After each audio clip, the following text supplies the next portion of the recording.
हाँ साहब की ख्वाहिश है ये सारे मर जाएं। 75 साल में पाकिस्तान बने, कैद लियाकत अली के बाद सब चोरी आए हैं। क्या करें, अब रोटी नहीं पूरी होती तो कोशिश क्या करें। और जितने पाकिस्तान में लीडर जो चल रहे हैं उनका तो अल्लाह ही हाफिज है। बस वो ये सोचते हैं कि अवाम को मारना कहाँ से है। जब तक हम लोग एजुकेशन में 100% इलिटरेसी रेट नहीं होगा ना, हमारा यही हाल रहेगा, बल्कि अल्लाह माफ़ी दे इससे भी बदतर हो जाएगा। अस्सलाम वालेकुम। प्रोग्राम बिग न्यूज़ के साथ मैं हूं आपका मेज़बान उसामा खामिस बिनहास। नाज़रीन, मौलाना फजलुर रहमान ने कहा है कि जैसे अमेरिका का कोई मुस्तकबिल नहीं, इसी तरह इमरान खान साहब का भी कोई सियासी मुस्तकबिल नहीं। और उनका कहना था कि लॉन्ग मार्च की फ़ंडिंग बैरून मुल्क से हुई है और उन्होंने इन्वेस्टिगेट भी कर लिया है कि ये फ़ंडिंग किसी बैरूनी मुल्क से हुई है, ये उनका कहना था। क्या वाकई ऐसा है? और इसके अलावा उनका कहना ये था कि इमरान खान साहब अपने जो साइफ़र के और अमेरिका के मुखालिफ जो बयानी है उससे पीछे हट गए हैं। तो ये तमाम मामलात हैं, इन्हीं को लेकर आवाम के पास चलते हैं और उनसे ये सब जानते हैं। आइए मेरे साथ। जी नाज़रीन, मेरे साथ एक साहब मौजूद हैं, आइए इनसे गुफ्तगू करते हैं। अस्सलाम वालेकुम। वालेकुम अस्सलाम। क्या नाम है जनाब आपका? तमजीदुल्लाह खान। अच्छा खान साहब, ये बताइएगा कि मौलाना फजलुर रहमान ने एक बयान दिया है कि अब इमरान खान साहब का कोई सियासी मुस्तकबिल नहीं रहा। आपको लगता है कि उनका कोई मुस्तकबिल नहीं है? नहीं, वो बिल्कुल गलत कह रहा है।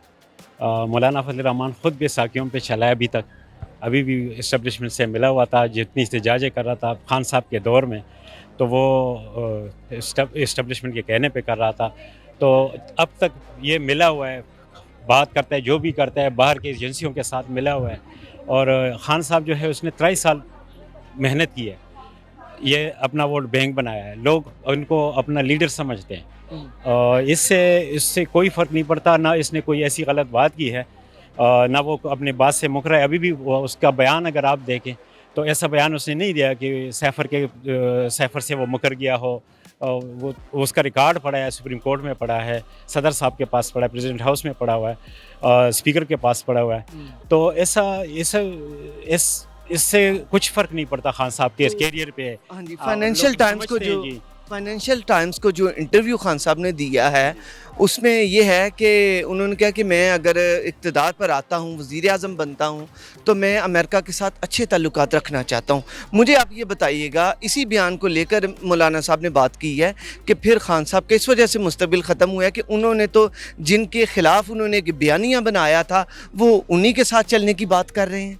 आपको क्या लगता है? सर जी, खान साहब एक मंजे हुए पॉलिटिशियन है, उसको पता है इस चीज़ का। वो उसने अगर बयान दिया है, वो किसी से झगड़ा तो नहीं करना चाहता ना।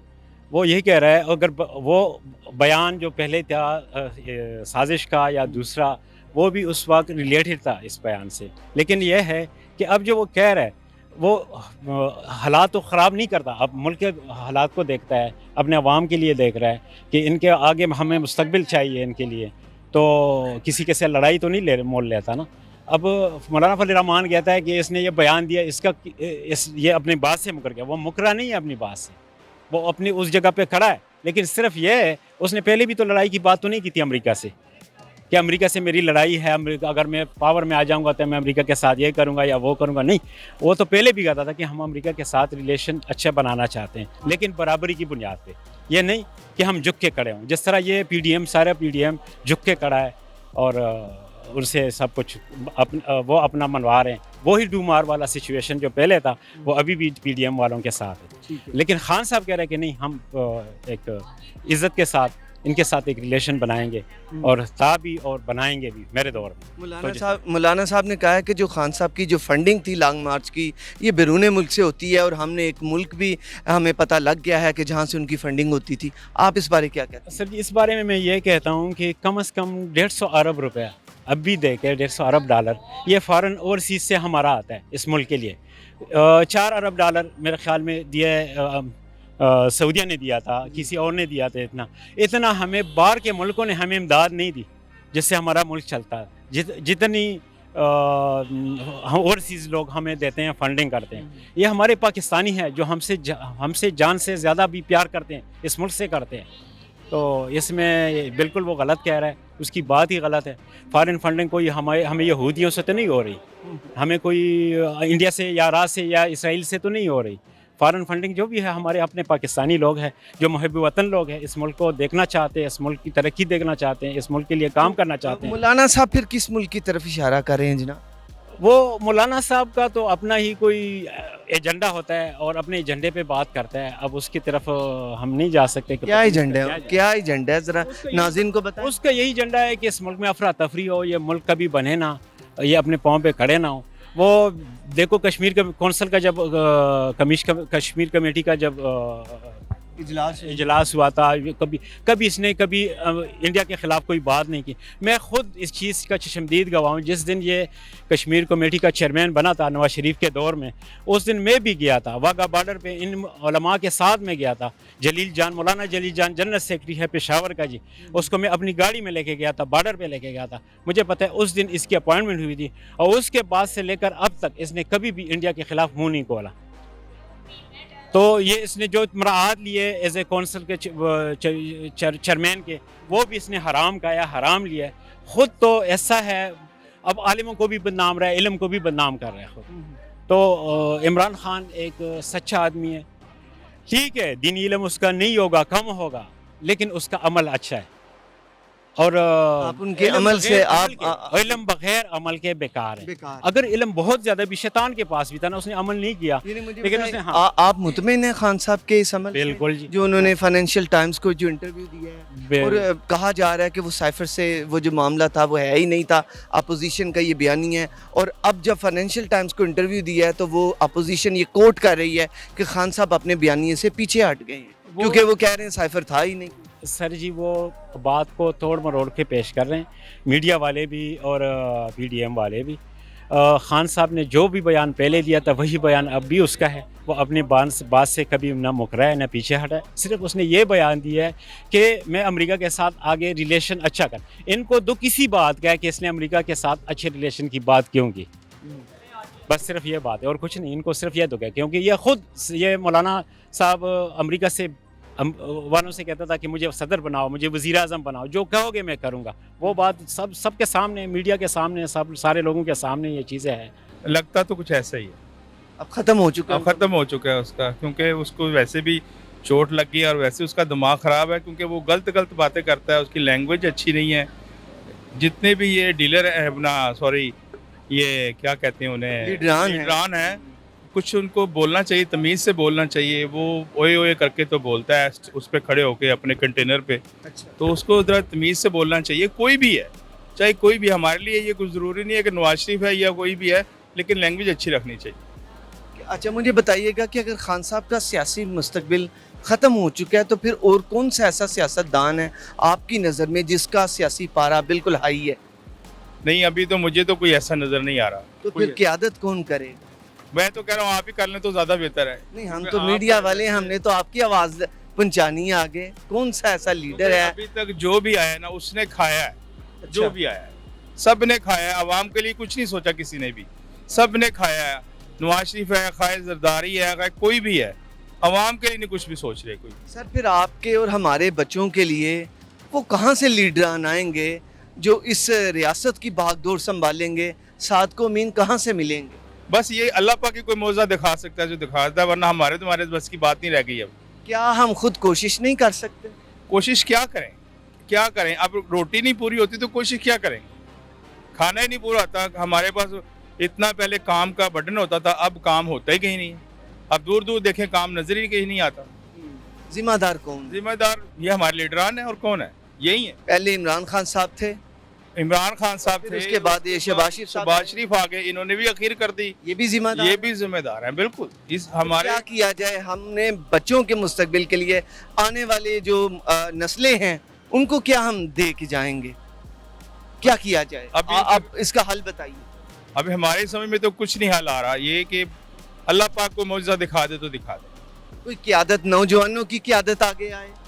नौजवानों की भी कौन आएगी? उसको वो क्या कहते हैं, जरदारी का बेटा है, उसको बोलना ही नहीं आता, उसको समझ नहीं लगती, ना उसकी इंग्लिश है ना उसकी उर्दू है, ना ही वो अपना आदमी को जनाब वो औरत बुला रहा होता है, तो उसकी भी कुछ समझ नहीं लगती। कौन आएगा? ये समझ से बाहर हो गया कि कौन आएगा। सर वो कहते हैं कि हमारा ये जो अपने बिलावल भुट्टो साहब हैं, बिलावल भुट्टो जरदारी हैं, वो बीबी की तरफ से भी उन्हें विरासत में सियासत मिली है, बाप की तरफ से भी, जरदारी साहब की तरफ से भी, और आप कह रहे हैं वो मुल्क नहीं चला सकता। नहीं चला सकते, जिनको बोलना नहीं सही आता, जो बाहर के हैं, पाकिस्तान में से हमारे कोई आए तो पता लगे कि हाँ भी कोई आया है।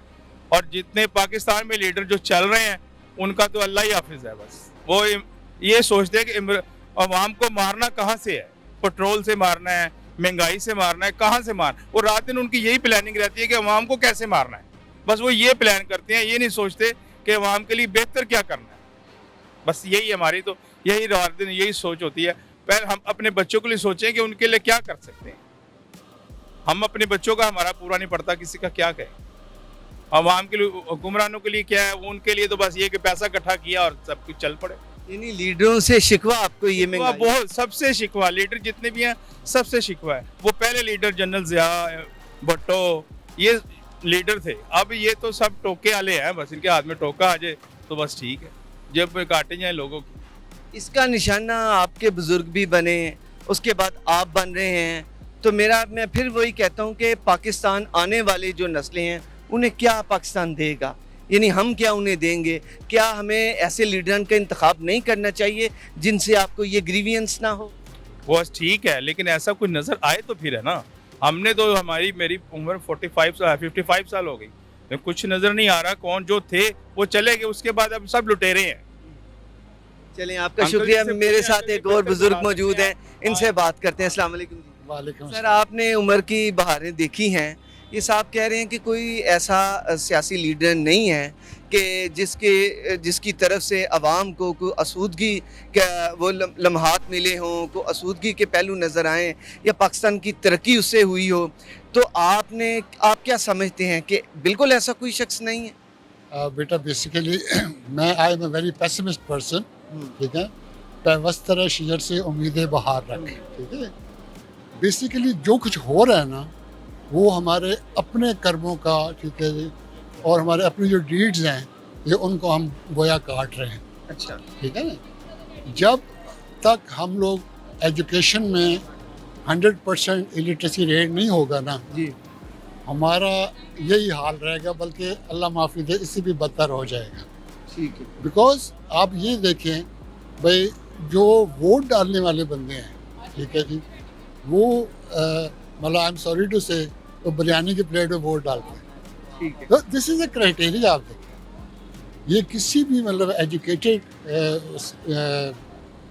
कौम के अंदर ये चीज़ें नहीं होती। हम नहीं, बेसिकली आपका कहने का ये मुराद है कि लिटरेसी रेट हमारा, यानी एजुकेशन ज़्यादा होनी जी हाँ, चाहिए। एग्जैक्टली। ये ठीक यही आज से एक अरसा पहले जब तहरीक पाकिस्तान से भी कबल की बात है, 1857 की जंग आज़ादी के बाद कह लें कि सर सैयद अहमद ख़ान ने भी इस चीज़ को बहुत महसूस किया।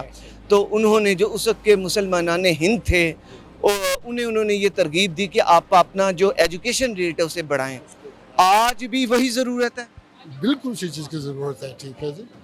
हाँ, अब आप देखें कि हमारे मुल्क में कोई सिस्टम चलते ही नहीं। मतलब हम एक बंदे की नीयत पे शक करते हैं, ठीक है जी। एक पॉलिसी आती है, अब अमेरिकन हैं या कोई बड़ी, they follow their policies, they follow their national policy, जी, ठीक है ना। वो अब मतलब पर्सनैलिटी टू पर्सनैलिटी नहीं चलते कि मिस्टर ए आया, उसने वो सारे पिछले लॉज ख़त्म कर दिए और नए इंट्रोड्यूस कर दिए। बी आया, उसने पिछले के हर चीज़ मलिया मेड कर दी। वो अपने मतलब वो जज्बात में नहीं जाते, वो दे फॉलो देयर पॉलिसीज, ठीक है। हम इसमें बहुत ज़्यादा लैग करते हैं। मौलाना साहब ने कहा है कि इमरान खान साहब का सियासी मुस्तकबिल ख़त्म हो चुका है, आपको क्या लगता है? बेसिकली जो इमरान खान की अप्रोच है वो that is very aggressive approach, ठीक है ना।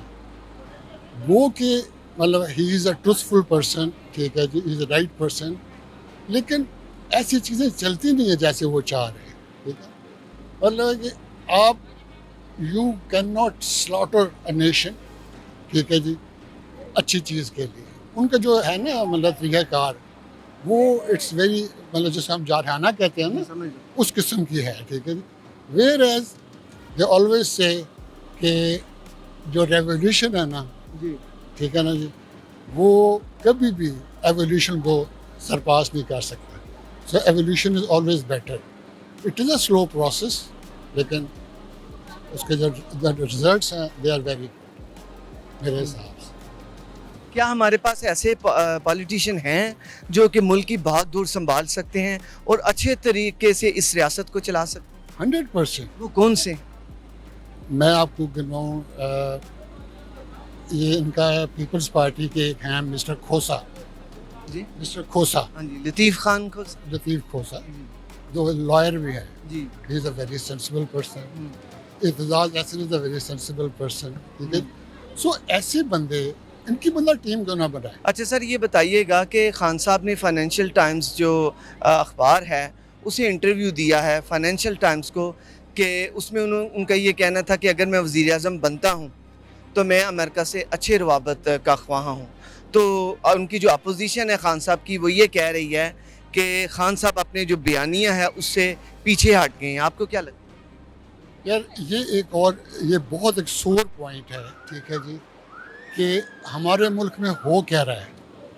कभी किसी की वीडियो लीक हो रही है, कभी किसी की ऑडियो लीक हो रही है.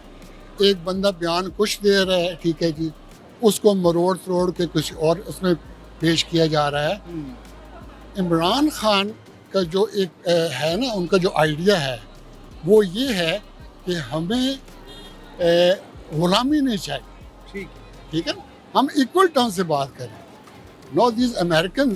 ठीक है जी, हम कुछ भी करें जो पीछे होता आ रहा है. ठीक है, मतलब जब उन्होंने इन्वेट किया है, ठीक है जी, after this World Trade Centres के बाद, ठीक है जी, उन्होंने, हम इतने बंदे हमने मरवाए हैं.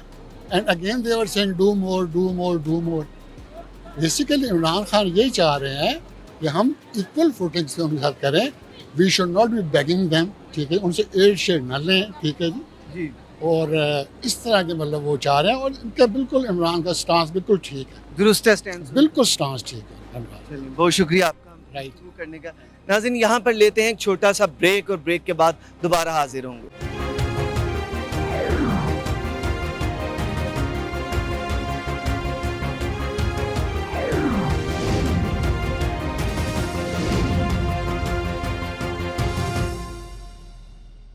हाँ साहब की ख्वाहिश है ये सारे मर जाएं. 75 साल में पाकिस्तान बने, कैद लियाकत अली के बाद सब चोरी आए हैं. क्या करें, अब रोटी नहीं पूरी होती तो कोशिश क्या करें. और जितने पाकिस्तान में लीडर जो चल रहे हैं उनका तो अल्लाह ही हाफिज है. बस वो ये सोचते हैं कि अवाम को मारना कहाँ से है. जब तक हम लोग एजुकेशन में 100% इलिटरेसी रेट नहीं होगा ना, हमारा यही हाल रहेगा, बल्कि अल्लाह माफ़ी दे इससे भी बदतर हो जाएगा. जी वेलकम बैक नाज़रीन, और मेरे साथ एक और साहब मौजूद हैं. आइए इनसे बात करते हैं. जी अस्सलाम वालेकुम. वालेकुम अस्सलाम. क्या नाम है सर आप? बिलाल खाबर. अच्छा बिलाल भाई, बताइएगा कि मौलाना साहब का ये बयान कि खान साहब का जो सियासी मुस्तकबिल है वो ख़त्म हो चुका है, आपको क्या लगता है? नहीं, मैं समझता हूँ, क्योंकि मैंने खुद पीटीआई को वोट किया है लास्ट इलेक्शंस में. तो Khan has a very bright future ahead and I think next time whenever elections will gonna take, तो खान साहब जो हैं वो 2/3 मेजॉरिटी लेके पार्लियामेंट में बड़ी स्ट्रेंथ से गवर्नमेंट फॉर्म करेंगे. तो इस बयान की कोई वैल्यू नहीं है. कोई वैल्यू नहीं. कोई वैल्यू नहीं. वो कह रहे हैं कि वो जो साइफर का बयानिया था और अमेरिका मुखालिफ बयानिया, उससे खान साहब अब पीछे हट गए हैं.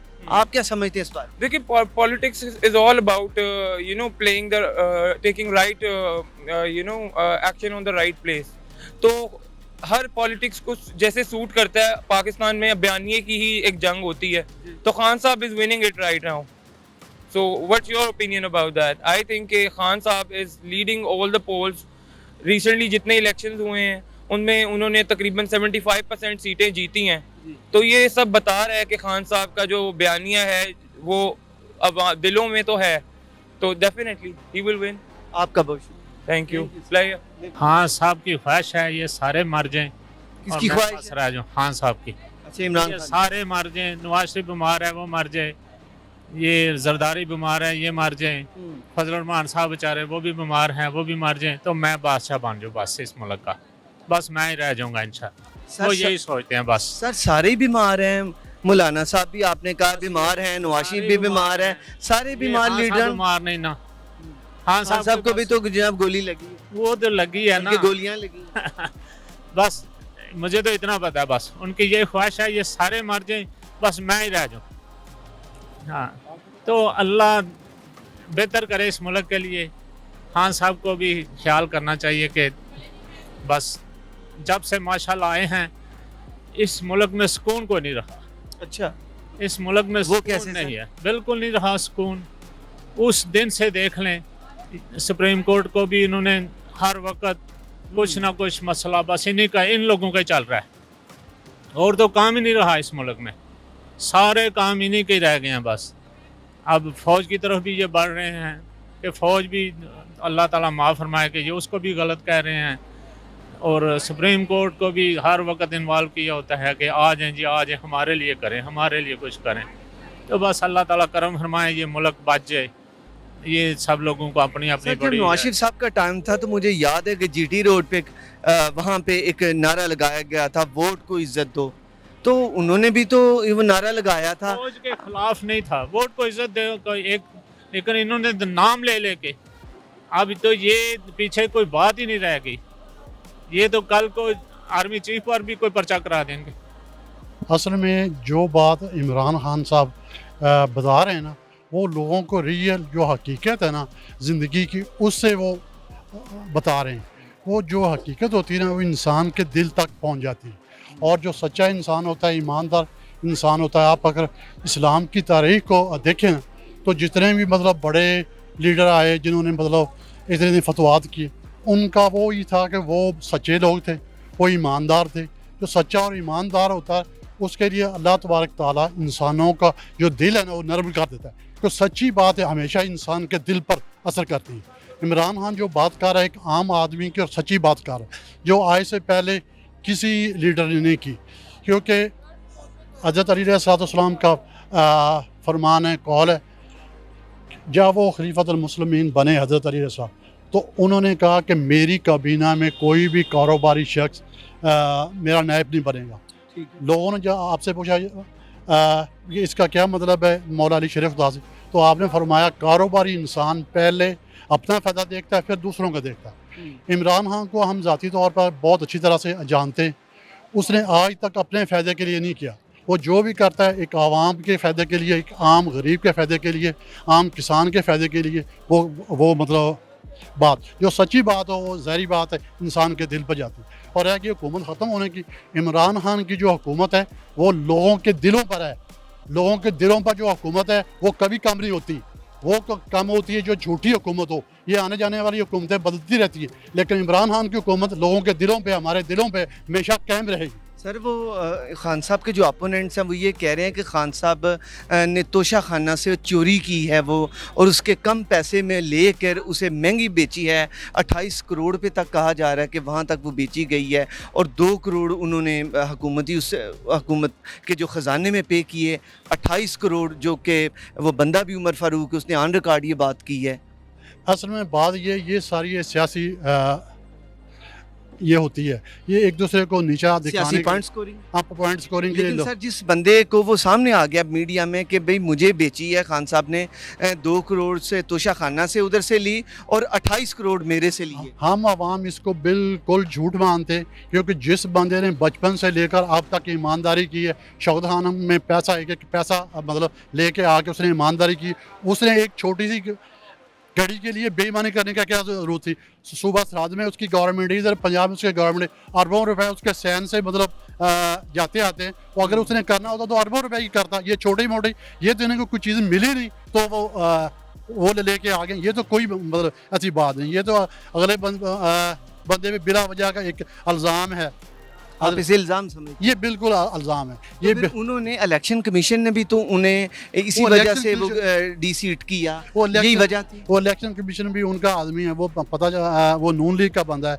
तो जो बंदा मतलब उनका है वो ज़ाहिर है बात भी तो उनकी होगी ना। हम हैं मतलब अवामी गवर्नमेंट, आवाम की बात आप देखिए, आप भी अवाम हैं, आप भी अपने दिल से पूछे, हम अपने दिल से पूछे कि अवाम के जो सच मानती वही सच है। इदारों में बैठे हुए काली भेड़ें जो मतलब करप्शन करने वाले लोग हैं, असल बात हकीकत ये है, आप मेरी बात सुन रहे हैं, लेकिन मुझे यकीन है कि आप मेरी बात कभी ऑन एयर नहीं करेंगे, तो सच्ची बात आप लोग भी सामने लेके नहीं आते। उसका मकसद ये है क्योंकि आप भी जो चैनलों से पे ले रहे हैं वो भी बड़े बड़े बिजनेसमैन हैं, कारोबारी। हकीकत लोग तो जो सामने कोई लाना चाह ही नहीं रहा, इसमें इतनी जरूरत ही नहीं, अखलाकी जरूरत ही नहीं, कोई सामने लेके आएगा, कुछ लोगों के 100 मसले होते हैं। सच्ची बात यह है कि इमरान खान एक ईमानदार आदमी, ऐसा बंदा और नेक बंदा है, हमें आइंदा ज़िंदगी में शायद ना इस मिले। मामले में भी फिर खान साहब को अब आगे यकीनन क्या आपका नहीं ख्याल कि आना चाहिए कि 2 करोड़ रुपया उन्होंने अगर 2 करोड़ की वो गिफ्ट्स खरीदे तोशा खाना से, और उमर फारूक का ये कहना है जिसके पास वो घड़ी मौजूद है, वो शाही जो रॉयल फैमिली की तरफ से उन्हें गिफ्ट मिला, शहजादे की तरफ से वो मौजूद है, उसने कहा कि मुझसे इन्होंने 28 करोड़ रुपये लिए हैं, लेकिन उन्होंने अपनी इनकम में वो जाहिर नहीं किए, इलेक्शन कमीशन में तो वो किए ही नहीं, लेकिन अपनी इनकम में भी उन्होंने 5 करोड़ समथिंग जाहिर किए। क्या ये कंसीलिंग नहीं आप समझते? नहीं, असल बात है वो पैसे उसने खुद अपने घर में रखे नहीं, उसने पैसा आया, उसने मतलब वो रोड बनवा दी, गवर्नमेंट के खाते में जमा हो गया, उसने अपने पास तो रखा ही नहीं। एक मतलब आपके क्या अकाउंट, उन्होंने ये डिक्लेरेशन में अपने जो असासों में जाहिर किया वो तो कि ज़ाहिर- मैंने ये तो इन पैसों को कानूनी कहाँ पे इस्तेमाल ये किया? तो कानूनी बात है ना, ये तो आप डॉक्यूमेंट्स को देखेंगे, ये ज़ुबानी पता नहीं चल सकता, ये ज़ाहिर है अप्रूव करना पड़ता है, उनके भी वकील हैं, इनके भी वकील हैं, वो अदालत में जब अप्रूव होगा तो फिर ठीक है, लेकिन अभी तो अप्रूव ही नहीं हो रहा, ये ज़ुबानी बातें, ऊपर वाली बातें, ये हो गया, वो हो गया, वो हो गया, ये तो लोगों को गुमराह करने वाली बातें है ना, हकीकत का इससे कोई तो सर अलग ये गिफ्ट के मामले में ये जो बंदा सामने आया जिसके पास बाकायदा तौर पर वो घड़ी, वो कफ लिंक्स और वो पेन मौजूद है और रिंग भी, वो जो सारा सेट मौजूद है, उसको क्या खान साहब कोर्ट में लेकर जाएंगे, चैलेंज करेंगे इस बंदे को? नहीं। पहली क्योंकि वो कह रहे हैं कि मैंने इसे बेचा नहीं है, लेकिन उसके पास वो चीज़ें कहाँ से आ गई? पहली बात तो है कि इमरान खान पे आपने एलिगेशन लगाया है, तो आप पहले उस पर साबित करें ना, उसे लेके आए ना, जब लेके आएंगे उस पर केस चलाएंगे तो फिर बाद में देखा जाएगा। अभी तो मतलब ये ज़ुबानी बातें हैं, वो है या नहीं है, वो बंदा मीडिया पे ले आया है, अब लेकिन चैलेंज तो खान साहब क्या कोई अदालत तो नहीं ना, ये ना हाई कोर्ट ना सुप्रीम कोर्ट, आप तो जैसे सुनी सुनाई बात हमसे सुनी, उससे सुनी, उससे सुनी, सुनी सुनाई बात सामने लेके आ रहे हैं। सर आपकी अदालत तो नहीं हमने है। तो उस बंदे को, अदालत में आएगा, सामने आएगा, मीडिया ने तो सर उस बंदे को दिखाया है जिसके पास वो चीज़ें दिखाता रहा है, मीडिया तो बहुत चीज़ें दिखाता है, लेकिन हकीकत में कुछ और होती है, हकीकत में तो कुछ। यही मैं कह रहा हूँ, अगर उस बंदे ने वो जिसको खान साहब ने वो बता रहा है कि मुझे सेल की है, वो चीज़ मीडिया पे भाई दिखा हाँ, रहा है, तो क्या खान साहब उसे चैलेंज करेंगे? नहीं, खान साहब को चैलेंज करने की जरूरत है, जिन्होंने उनके ऊपर इल्ज़ाम लगाया वो अप्रूव करें, क्योंकि अब तो इन्होंने कानून भी बना दिया ना, नैब का कानून बना दिया, गवर्नमेंट जो मतलब है वो उस पर लगाएगी, मतलब जो प्रूफ करने की जरूरत ही कोई नहीं है नहीं, कि हाँ, आप ये देखिए ये चीज़ क्या है, एक गिफ्ट है, उन्होंने बताया मैंने नहीं, ये 5.5 करोड़ ये में, तो यानी 5 हमारी- करोड़ समथिंग में मैंने ये इसे यानी मैंने बेचा है इसे, वो उन्होंने अपनी इनकम में ज़ाहिर कर दिया, लेकिन वो बंदा कह रहा है कि इन्होंने 28 करोड़ मिले हैं। मेरे कहने का मकसद है, ये तो उसका इल्ज़ाम है ना, वो साबित करे, वो अपने इल्ज़ाम को साबित करे ना, जो उसने मतलब उस पर इल्ज़ाम लगाया उसका साबित करे, तो फिर उसका पता चलेगा। ये जो उसका इल्ज़ाम उसने कह दिया, लेकिन कह देने खान साहब इसे डिनाई नहीं करेंगे? ज़ाहिर है मतलब वो कह रहे हैं 5.5 करोड़ खान साहब के मैंने 2 करोड़ तोशा खाना से लेकर और इसे 5.5 यानी 5 करोड़ समथिंग का मैंने ये बेचा। अब उन्होंने कहा किसे बेचा, ये बंदा सामने, इसने कहा मुझे बेचा है और मुझसे इन्होंने 28 करोड़ लिया। खान साहब बता रहे हैं 5.5 करोड़ समथिंग का, तो वो तो फिर झूठ नहीं हो गया? नहीं, पहली बात तो ये, आप अगर लीगल तौर पे देखें ना, तो लीगली तौर पे दो जो लोग आपस में लड़ाई झगड़ा हो जाता है, वो चले जाते हैं अदालत में, चले जाते हैं थाने में, चले जाते हैं, उनकी विटनेस होती है।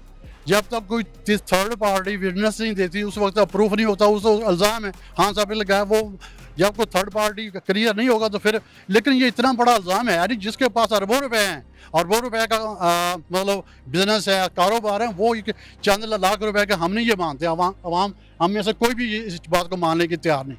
ये बिल्कुल फ्रॉड है, ये झूठ है। वो एक ईमानदार बंदे, सच्चे बंदे, जो भी उन्होंने किया है साफ नीयत से किया, नेक नीति से किया। चलें यही बात को लेके, और यहाँ पे बहुत शुक्रिया आपका, पब्लिक के पास चलते हैं, उनसे यही जानते हैं कि उनका क्या कहना है। सर आपका क्या कहना है इस मुतालिक? सब 75 साल में पाकिस्तान बने, कैद लियाकत अली के बाद सब चोरी आए हैं। और ये मुझे बताइएगा कि मौलाना साहब का बयान आया है कि खान साहब का सियासी मुस्तकबिल ख़त्म हो गया है। हमें नहीं इसका पता, हम कहते हैं सब चोर है बस। बस ये कहना है। हाँ बस। चलें जी नाज़रीन, आपने यहाँ पर लोगों की गुफ्तगू सुनी।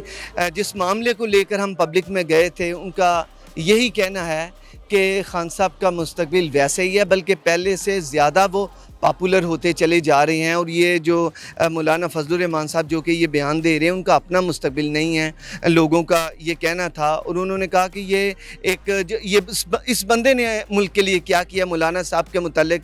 तो बहरहाल एक जो लोगों की डिबेट थी यहाँ पर, वो हमने आपको दिखाई। तो एक अगले प्रोग्राम तक के लिए अपने मेज़बान उसामा खामिस मिन्हास को दीजिए इजाज़त और देखते रहिए वॉइस न्यूज़।